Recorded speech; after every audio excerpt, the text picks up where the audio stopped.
This is DJ Skine. Keep it locked.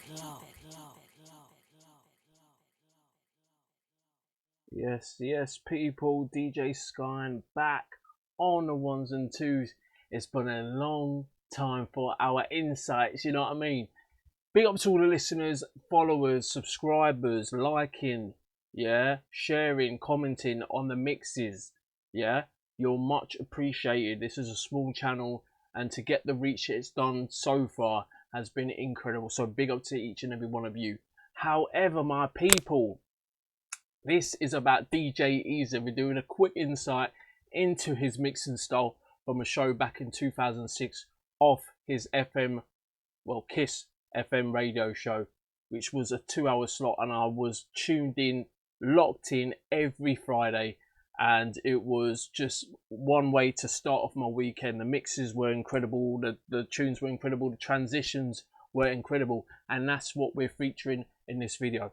So 10-minute video taken from a segment from his KISS FM 100 show, and this still blows me away today. This is prime EZ in my opinion, and to see him in his absolute vibe and to see him in his entity, just controlling every little thing, is perfection. So what he's got here is two CDJs,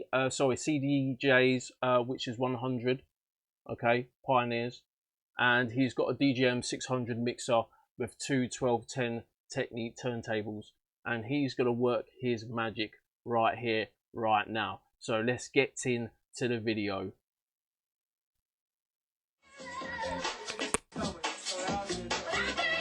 Right, so he's very much about the faders, okay? He's very much about chopping and utilizing every effect on a mixer, and this is going to be pretty much, as I said, him in his prime. So he's queuing up the next track on vinyl. This is vinyl to vinyl. What he's going to do here is basically he's just took a sample from the current track playing, because the DJM 600 had a sampler recorder. You could sample about, let's say, 3-5 seconds of music, and you could just use the sampler by pressing on the button, the effects button. And this is what he's doing. So he's just brought out the current tune. He's using a sampler. Now he's going to fade in the next tune, which is a Todd Edwards tune, and it sounds bliss. Listen to this.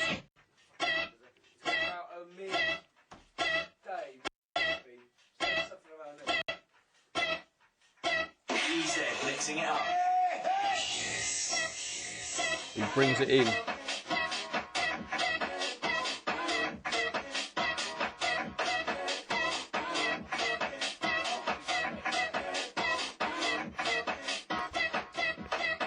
Using a fader.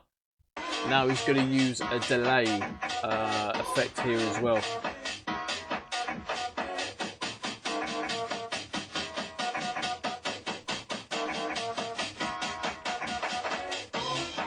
Perfection, absolute perfection, man.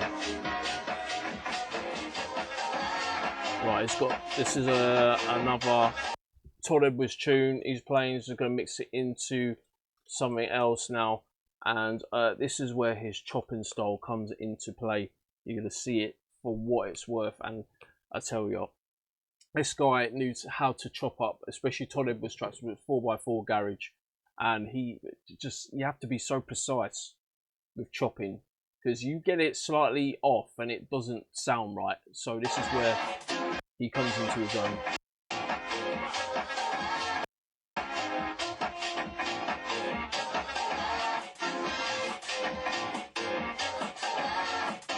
It's just using a fader, left to right. And now he's going to bring it in.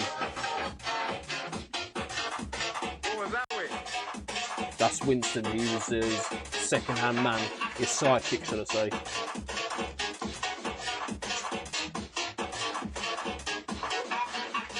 Oh my days. He was chopping this thing up. I'm surprised if they, you know, these mixes didn't last that long, but then again, Pioneer, they're built to last, didn't it? He actually used the reverb there as well. Now this track here, this is his own track playing here, and this track, from what I can remember, is, if I look into the comments, someone's put a track listing down there. Here we go. It is Some Treat, Lost in Vegas. This one he pulls in here is incredible. He uses the delay function once again, but he doesn't use the fader. He uses the top of the input line to be a bit more precise with the delay. And I'm not really sure why he does that, because I've heard that's bad for popping between the inputs. You can get some pop back from that, but for some reason it doesn't, you know, it doesn't appear in this mix, and he gets away with it. And how he brings this in is just incredible. He's got little faint touches on the vinyl, because obviously, you know, vinyl, you have to be very TLC with it, tender loving care. Either push it or use the platter, and this is what he does to perfection right here.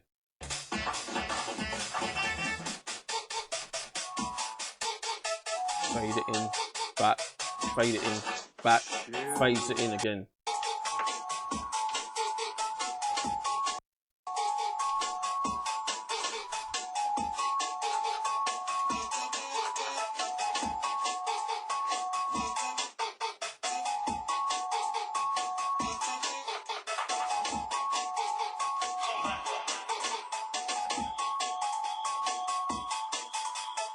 It's perfection, man. It sounds so clean, and he was putting these mixes off most of the time live without any mistakes. It was incredible. I used to tune in every Friday using a backspin there. Just gonna forward it slightly. Right, so what it does here with this next track, it's queued up on the CDJs. This is the first time he uses a CDJ in the mix, and very quickly he brings this beat in. He's using a sampler once again. He's going to record a sample from the Lost in Treat tune, and he's going to use that sample to capture that little bit. You just heard a segment of it before I paused, and he's going to use this while he's bringing in an Incident, which is the next Todd Edwards track.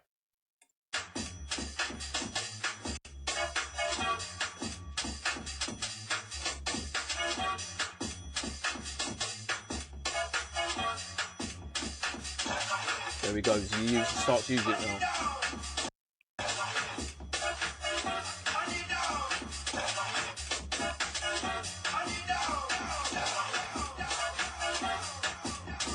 Okay. Here we go. Drops it. It's such a clean method to transition to sample like that. And unfortunately, a lot of mixers don't do samplers now because CDJs. And that is one of the reasons why DGM... I'm not particularly sure on that. I might need confirmation, but I don't think the DGMs, the newer ones particularly, have that sampler function anymore.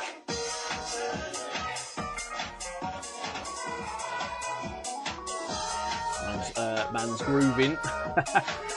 DJ Easer was known to re-bob his head like it was about to fall off. So yeah, he was great to witness in that regard as well. Let's see if I can forward this quickly.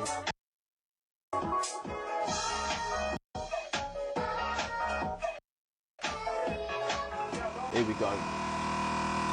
Right, that noise you can hear there. Whew, he's basically looped the previous track and he's took it down to half a beat, quarter of a beat, 3/4 of a beat, blah blah blah, all the way down to its basic minimum, and it's just vibrating like that as a loop. Usually 4x4, you know, say like an 8 loop, 4 loop, 2 loop maybe, 1 loop, and then below that it's like that. So he's got that at the minute, and he's going to transition it into Buller Cake, I think, which is the next track. He's going to use the fader once again, chop it up, and it's going to sound pretty sick. He does a backspin as well, and it just goes loud for one. For instance, it goes loud to replicate that the backspin's been done. It's pretty sick actually. Here we go.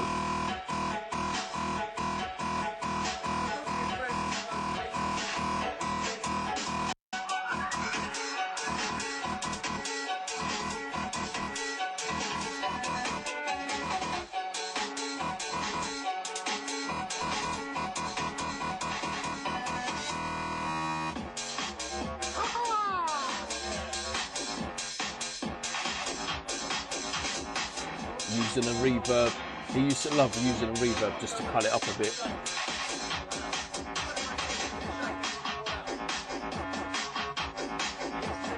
Also, you'll see him using the Kiss FM 100. I keep saying Kiss FM. It is Kiss FM 100. Yeah, Kiss FM 100 jingle. He uses it to chop in between the mix, which is pretty sick. You'll see it here. Kiss.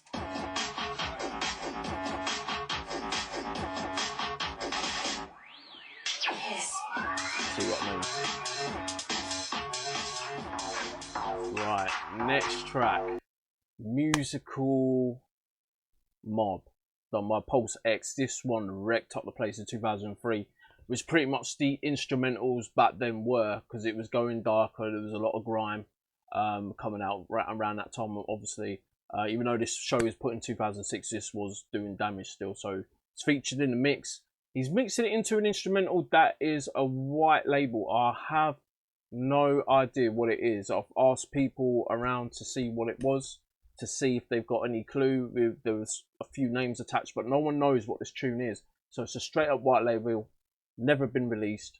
And you'll see him here make a mistake, but he covers it up so well. So basically the tune's going to come in, but it's going to come in on the instrumental. It comes in off beat. So usually, you know, beats are measured evenly, but for some reason this tune had a odd beat. So let's say 2, 4, 6, 8. This track that's coming in went 2, 4, and probably 5, and it didn't come on beat. It didn't, you know, the actual section did not come on beat with Musical Mob. So what he's gonna do is quickly put the fader down, use the Kiss FM 100 jingle, and then while he's queuing it up because he found the obviously next stage of that instrumental, he quickly throws it back into the mix and makes it seem like it's nothing. This is incredible. This is one of the best highlights where a DJ makes a mistake, but he'll just faultlessly make it seem like it was actually what he meant to do. So here we go.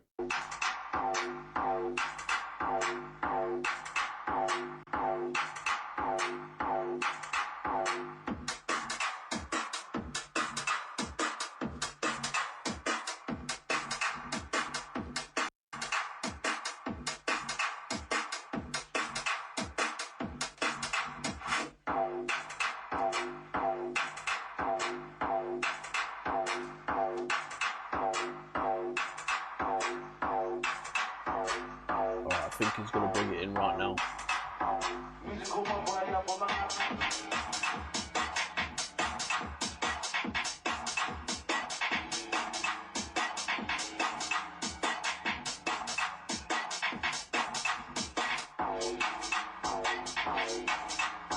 This is incredible. It's going to happen right now. Watch out for this. Right, finds it, brings it down, Kiss jingle, brings it back.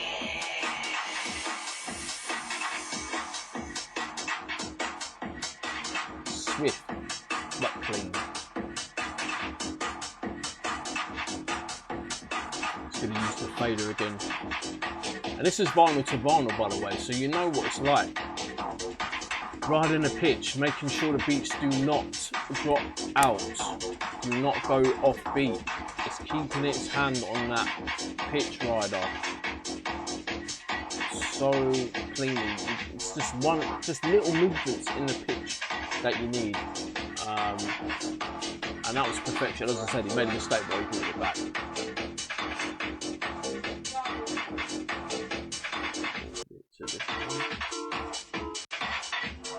Right, this next track, which is the final one of this mix, he uses a reverb technique, chopping precision.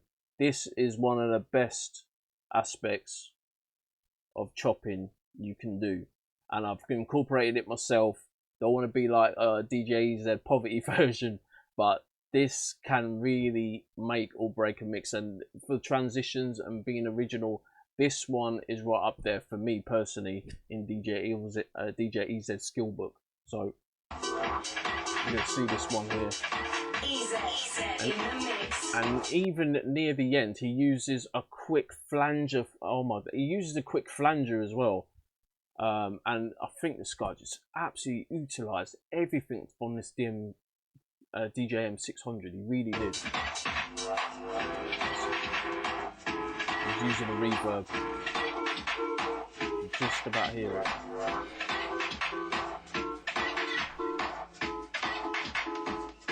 Here we go.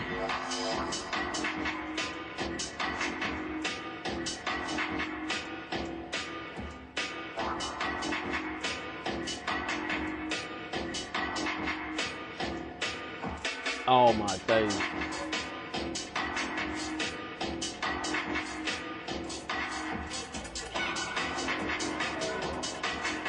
Clean, so clean. Here we go. Gets the flanger in there quick.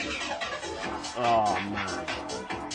When you see a DJ who is at complete sync with his equipment, it's a beautiful sight to see.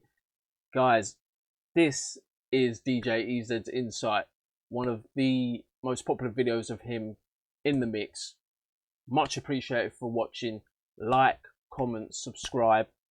May do more videos of these, other DJs in different genres, to see their abilities behind the decks.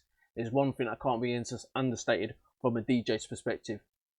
Enjoy the rest of your day. I'm out. DJ Sky. Bless.